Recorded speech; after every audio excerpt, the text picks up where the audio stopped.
and I are partnered to make sure that we keep TikTok alive, that we have more time for TikTok to be able to survive. In less than 3 days, the TikTok ban will take effect with serious consequences for 170 million users, for 7 million businesses in our country that rely upon the platform. And I'm committed to avoiding that fate. And that's why earlier this week, with Senator Booker, along with Senator Wyden, we introduced the Extend the TikTok Deadline Act, and we're joined now by Senator Van Hollen. We're joined by Congressman Ro Khanna over on the House side in order to build the movement, to build the momentum so that we can save TikTok and extend the deadline by which ByteDance must sell TikTok and give them an additional 270 days so that we can work it out. And so today, Senator Booker, Senator Van Hollen, and I have sent a letter to President Biden urging him to trigger a provision in the statute to extend the TikTok deadline by 90 days. TikTok has become an integral part of our lives, and that's 170 million Americans. That's over half of our population. It's 65% of all adults in the United States are on TikTok. And to put that in perspective, that TikTok user base exceeds the Super Bowl's viewing audience by 50%. That's how many people use TikTok in our country.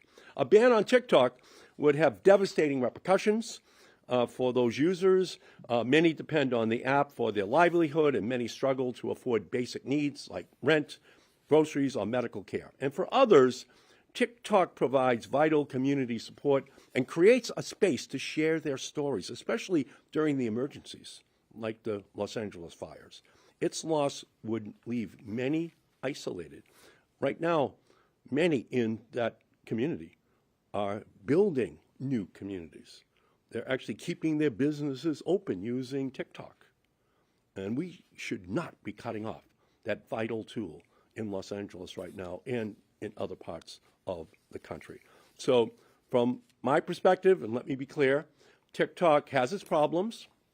Like every social media platform, TikTok poses a serious risk to the privacy and the mental health of our young people.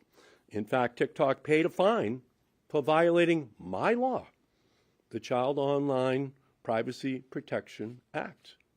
And just a few years ago, and last year, I sent a letter to the Department of Justice urging it to quickly review the allegations that TikTok had violated my law once again. And I'm going to continue to keep TikTok accountable for what they do to teenagers and children in our country. But what they're doing is no different than what Facebook is doing, what Instagram is doing, what all the American social media companies are doing. They're in no different situation. There's a great mental health, teenage and children's private crisis in our country, and the Surgeon General is pointing the finger at social media, but they're not pointing it just at TikTok. They're pointing it at everybody. So that doesn't solve that problem. We need a whole separate solution to that, and that was my bill that got killed 4 weeks ago on the Senate floor in the last week. That's taken on big interest in our country. A TikTok ban would impose serious consequences on millions of Americans who depend upon the app for social connections and their economic livelihood. And that's why yesterday I requested that the Senate pass the Extend the TikTok Deadline Act by unanimous consent. Unfortunately, two of my Republican colleagues objected. Using hyperbolic language, they argued that ByteDance uses TikTok to indoctrinate young Americans with anti-American and pro-Chinese ideas. Proponents of the TikTok ban often argue that the platform is, quote, brainwashing Americans. But when I pointed out that a senior intelligence official had filed a declaration before the District of Columbia Court of Appeals, acknowledging that the intelligence community had, quote, no information that ByteDance had manipulated content on TikTok to support China, my colleagues didn't even know what I was talking about. So here it is. This is an under oath declaration by in the intelligence community of the United States that they have no information that ByteDance has manipulated the content. None. So we have time. We have an ability to be able to work on this issue. There is no reason why TikTok has to go dark in 3 days. So it's telling that they're not even aware of this admission by the intelligence community, that information compromise has not happened. And it's also further evidence that the rushed process that was used in Congress, where there was no specific vote in the Senate on this issue. There were no hearings in the Senate on this issue. There was no debate on this issue in the Senate. There was no expert testimony in the Senate on this issue. It was a rush to judgment without having heard all of the facts. And that's all that we're asking for. We're asking for more time. We're asking for an ability to be able to try rationally to resolve this issue so that TikTok does not go dark.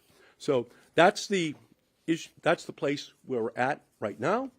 We have a chance to do something about it. Senator Booker and I are asking President Biden to exercise his authority in order to extend the deadline by 90 days. We're willing to work with President-elect Trump and try to extend that deadline as well. This should be bipartisan. This should not be an issue which we are debating. And even as we're debating, TikTok users are flocking to a Chinese app with no reported presence in the United States. That's what's happening in our country right now. So it's time to take a breath, try to step back, buy some time, try to figure this out rationally, but in no way should we have TikTok go dark on Sunday. It would be catastrophic for just so many small businesses, so many creators, so many communities that have been created with no alternative available to them. So that's where we are.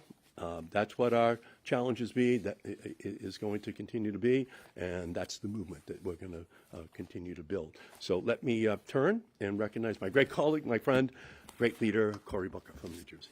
Welcome. Thank you, my friend. I want to thank Senator Markey for his leadership on this issue and, frankly, so many issues. I've been very lucky in my time in the Senate to partner with him on many important things. Let me reiterate what he said. There's a real problem with social media in our society, in our culture, in our nation that we need to address. And I think there should be more leadership talking about how to stop its harms to Americans, particularly young Americans. I have real concerns with TikTok, whether it's proliferation of hate and anti-Semitism or some of the credible concerns that have been put forth about national security issues. That's not what's at issue right now. What's at issue right now is that the solution to this is not to end TikTok right now, but to make sure we're creating space for us to come together and save this platform in a way that comports with the legitimate concerns that have been expressed and preserve a platform that, as Senator Markey has said, is so profoundly important in the lives of so many Americans, from creators to business people, to folks who feel alone and isolated and found through that platform a way to find community and connection. There are tens and tens of millions of users. I myself am one. I'm very frustrated with how Congress has gone about doing this. We did not have a debate in the Senate. We did not have hearings in the Senate. We did not even have a specific vote. It was crammed into what's often called in Congress a must-pass bill that had national security support for places like Ukraine, that had, for me, the humanitarian aid I had been fighting for some time to help with the crisis going on in Sudan. It was, to me, a cynical effort to stick it into a bill that many of us would have to vote for because of the high stakes of the other things going on. We should have done this differently, and now is a time that we can do it differently. We're asking for time for us to debate this, discuss this, and find a solution that preserves the platform and addresses some of the legitimate concerns that have been raised. Thank you. Sir. Beautiful. Yeah. Any questions? Yes. Have you reached out to President Trump's team or plan to reach out to his team? They've already Excuse me? Have you reached out to President Trump's team or plan to be in touch with President Trump's team on this? They've obviously expressed support for an extension on the ban. Well, we are sending a letter to President Biden today. He's the incumbent president, and he can exercise that authority right now to use the 90-day extension that's in the statute. And so we hope that President Biden does that. And beyond that, we hope that if President Biden doesn't exercise that authority, that President Trump, after he is sworn in on Monday, that he would exercise that authority to ensure that TikTok stays alive. Because there are right now bidders for purchasing TikTok that are out there. And in the legislation, that could potentially trigger the 90-day extension. So that negotiations, discussions could continue. So that's our goal, and we hope that President Biden does it. That's our goal right now. But then we would additionally hope, because obviously President Trump filed a brief before the Supreme Court last week. I went to the Supreme Court hearing on this issue, asking for an extension, asking for more time. So obviously President Trump has a great interest in the issue. Senator, it's been reported that the TikTok CEO is going to be attending Trump's inauguration. What is your stake on this? And would you be willing, both of you, would you be willing to meet with him to have a conversation on what's going to happen? Well, I've talked to the CEO of TikTok. I've talked to people on all sides of this issue. Clearly, there needs to be an extension. And my hope is that President Biden and President-elect Trump can, between them, find a way of doing so. But I think it's probably helpful that the CEO of TikTok is going to be in town because he personifies, he puts the human face on what the impact's going to be on 170 million Americans. Now that Democratic leader Schumer has come out and said that there should be an extension, do you think that more of your colleagues will sign on to this, and can they do it fast enough? I think the fact that we're seeing growing support legislatively on both sides of the Capitol is really encouraging. We are gaining momentum, which I think gives even more of a chance that President Biden, I think, and his team will look to us as maybe that there's a different way to go. I think that given the extraordinary voice of TikTok users, I want to take I want to give a lot of credit to Senator Markey for his leadership, but he and I know, thank you, TikTok users. Americans are letting their voices be heard, and that is affecting the people that are representing them. I'm happy to see more and more people getting on. So let's continue the momentum. Let's get more Congress people, more senators, more voices lifting up in America, and I'm hoping that's going to help to create the momentum necessary to get the right thing done. And by the way, Senator Schumer just told me a half an hour ago how much he appreciated my making the effort to have this legislation passed by unanimous consent. So he's clearly behind us all the way, and we're just going to build the momentum. Yes, sir. Have you spoken with President Biden directly before sending that letter? And do you have any sense of how he may be meaning to enact that 90-day button to extend it into the next administration? I talked to a very high-ranking White House official at the end of last week. I today, once again, extended my personal communication to the White House, not to the president, but to those who would be central to making a decision as to whether or not there should be an extension. So they're very well aware of what Senator Booker and I are attempting to do. I just want to say thank you for calling on all the bald members of the audience. I appreciate that. Now you can get some hairy. Yes, sir. Senator Booker, you talked about how you discussed that you use TikTok personally. What benefits have you seen from using TikTok for your own purpose? I've got 9+ million constituents in New Jersey. Hundreds of thousands of them are getting the majority of their information and news about current events from that platform. So I want to meet the voters where they are, whether it's going to a barber shop, yes, I go to one, or whether it's going to town halls. But this is a virtual town hall. I've been doing TikToks the last couple days specifically about this issue, and you all know the functions. It's incredible to do a stitch and be able to respond directly to somebody's comments. Not only am I responding to a constituent, but I'm actually also opening up that conversation and that dialogue for many more people to benefit from. Modern elected leaders need to learn to use platforms that are speaking to the people where they are. And this, as the senator, and again, one of my friends and mentors has shown, is that this is a platform where many Americans are consuming their news. To take that away from them when it's not necessary, when we can find a solution to this, is just unacceptable. Yeah, and again, many people think this is just cat videos for kids. No. Hey, there's nothing against cat There's videos. not, we have nothing against cat videos. We love cat videos. Yes, yes. But it's also community. It's creators. It's small businesses. It's democracy. It's people talking to each other. And, again, it's 65% of all adults in the country. So let's just remember what we're talking about right now. And we have time to give a little bit of a reprieve so that we can have this conversation about the national security issues, about the potential purchase by other entities in our society. But it just makes no sense, and it's why on Inauguration Day, if this happens, oh my goodness, it'll be a battle for which story gets most attention above the fold. Inauguration of the president or TikTok banned in the United States. It'll be a battle, but both will be on the front page on Monday. Ask when somebody over 35, there's 2 of them or 3 of them here. And yes, back here. So, 2 questions. Do you think He's not over 35. very kind? Do you think TikTok meets the legal threshold to get an extension right under the law? They have to have a binding agreement to sell.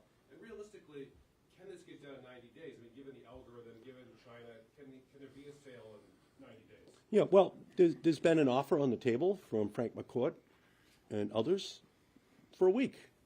But there needs to be some time in order to negotiate with him or with others, right? But obviously, I don't think there was ever an anticipation of a bill passing and being signed in April of 2024 and having the entire appeals process go right up to 3 days before the inauguration of another president and the deadline for TikTok going dark. So the bottom line here is we still don't have a decision from the Supreme Court on the constitutionality of what the Congress and the president did last April. We don't have an answer to the constitutionality. And by the way, TikTok has a right to go to the courts to get a determination as to whether or not it's constitutional. Senator, it's hard for you to go to your right, but maybe you should.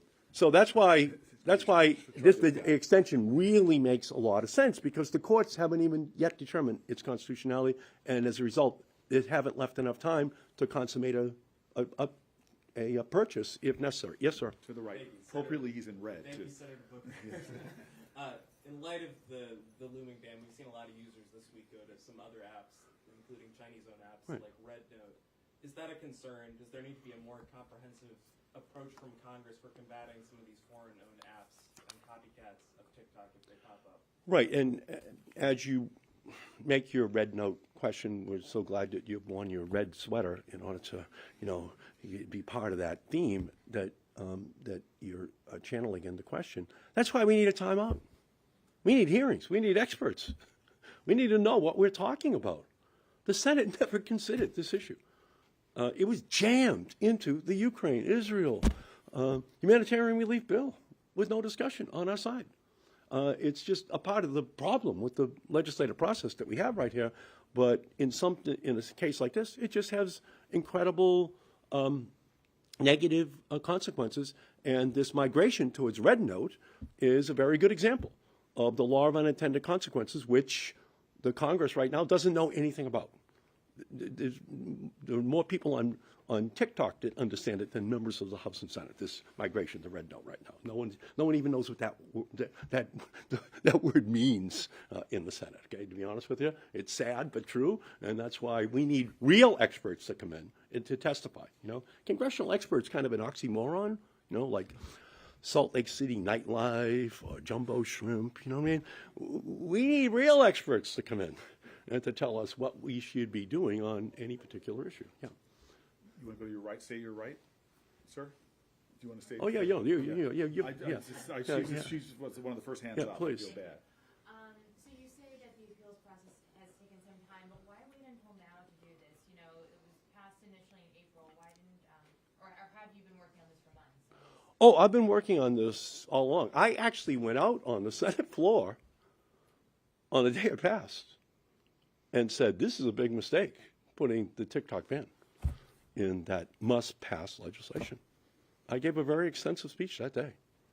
I was trying to talk to the Senate about how respectful they should be of the consequences of just, without any debate or thought, abolishing the most popular, social media site in the country. And so, yeah, I was on it from day one at 8 a.m., the day of the ban passing in the Senate, and I've been on it every day since. And I just want to give him a little more credit. He's been working on this for some time, talking to a lot of people. And again, even today, I want to thank the TikTok users.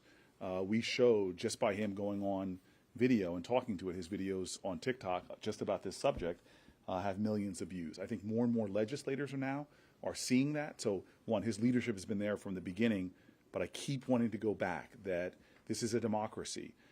Your voice matters. And I want to continue to encourage TikTok users to let your voice be heard by your representatives, by your senators, by the outgoing president, by the incoming president, because I really think this is one of those situations where the power of the people is greater than the people in power, and you are making a difference. Your voice is being heard. And that's why on our bill, we have so many new members jumping onto our bill and creating some momentum. So please don't give up. Please keep pushing for a common sense solution to this. Right. And as recently as yesterday afternoon, talking to my Senate colleagues, they didn't even know that the intelligence community has filed an affidavit with the D.C. Circuit Court of Appeals saying they have no information about the compromise of this information. So, so we need to do a big educational, process here in the Senate, and we just need time out on the field while we study this issue and try to get a reasonable solution. Because again, the creators, the communities that are out there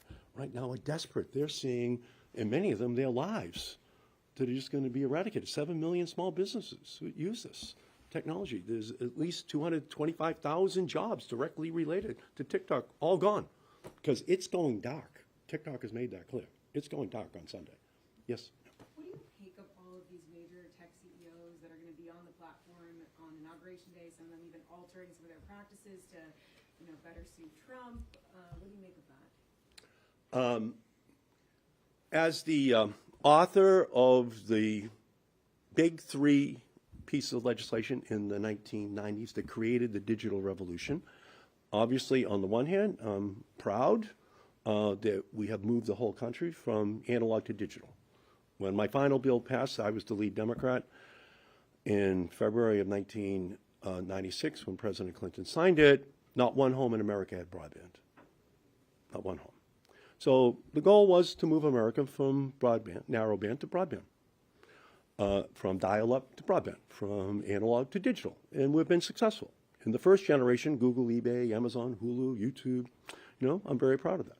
But there's a successor group of companies, including TikTok and others, that are now filling the space. That was the goal. But there is a Dickensian side to this revolution, which I said back in 1996. It's the best of technologies and the worst of technologies simultaneously. It can enable, it can ennoble, it can degrade, it can debase. It can do it all. The big companies, they tout all the great stuff they do, enabling, ennobling. And they try to hide the degrading, the debasing. They try to hide it. So as they're up there on the platform, the companies that are the principal beneficiaries of those three bills that I'm very proud of, believe me, I know how important it is that I have introduced my AI Civil Rights Act, endorsed by every single civil rights group in the United States, okay, as part and parcel of this AI revolution that they're all talking about. So as I see them up there, I know that we need an AI Civil Rights Civil Rights Act. In the same way, I know we need a teenage privacy Bill of Rights. In the same way, I know that we need to keep, as the 1996 Act did, my law did, that $80 billion has been spent making sure that computers on poor kids' desks in schools and inner cities all across the country have access to these technologies. So I see them up there, and I'm afraid that I'm afraid they want to walk away from their responsibilities, okay, from their job to make sure that we deal with the sinister side of cyberspace. And so that's, for me, almost a gift that they're going to put themselves up there because that will allow us to talk about all the other things that we should be asking from them. I'm sorry, Corey. But first of all, you could have kept going. You could have gone from Yeah, I got it. Flintstones to the Jetsons. I've done. I mean, you had a lot of things there, from I'm disco sorry. to Taylor Swift. Yeah. You could have gone. You got to get your rap there a Yeah, little bit better. yeah. We got one last question. Yeah, that was, by the way, when only birds tweeted. Yeah, that's When that good. bill That's a passed, good one. that was That's a nothing. good Was that's We're how here all long week, ago. by the That's way. how Yes, long ago yeah. it was. Yeah. Okay, good. I'm And you know sorry. what? I just want to say, like, when I went to write my book, I was blown away that you have one of the greatest records when it comes to this space. Thank you. Going back, not years, but a couple decades. Thank you. More than that, sorry. Thank you. Okay, sorry. Last question. It's got to be really good. I mean, this is a moment. Answer the inauguration question, though? What's that? Can you answer the question about the text? No, he's the center of this show. Come on. Yeah, Go ahead. Yeah, go ahead. Have any of your Republican colleagues come out in support of your bill, and will you continue to push for legislative solutions if TikTok does go dark? Yes, 48 of our Republican colleagues have signed on to. Oh, I'm sorry. Weren't we talking about misinformation? No. We have not gotten one Republican co-signer at this point.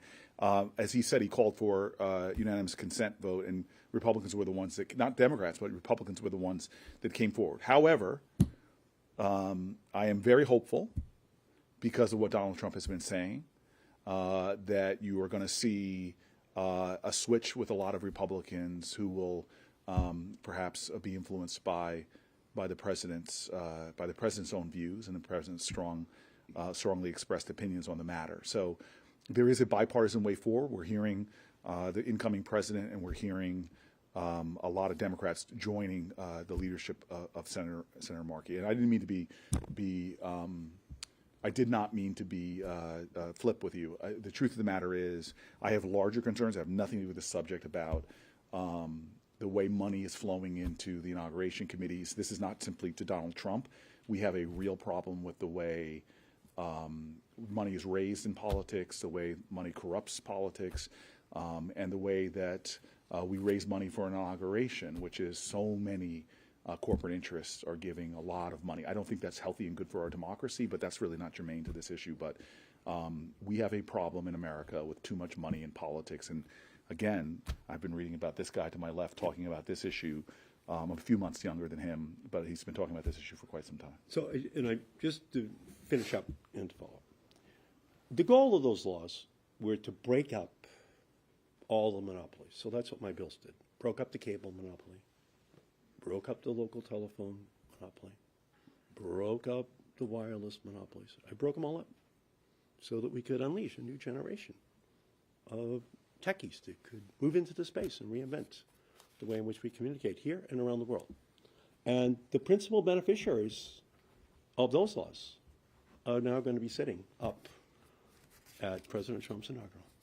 And unfortunately, for too many of them, they're channeling the very same instincts that those monopolies that we broke up in the 1990s had, to control the market, to not listen to the public, to not, in fact, be responsive to the totality of all of the values which we have in our society.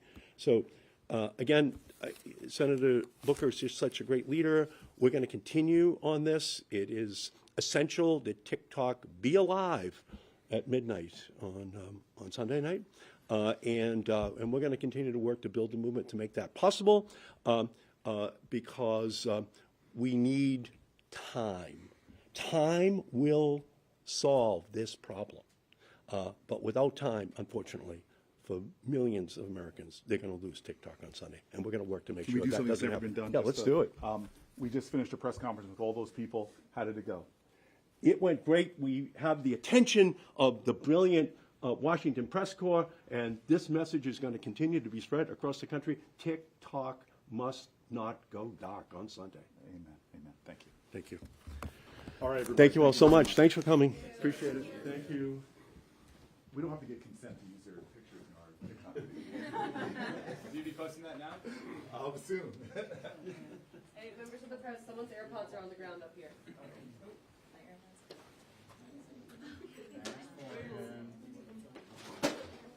Yep.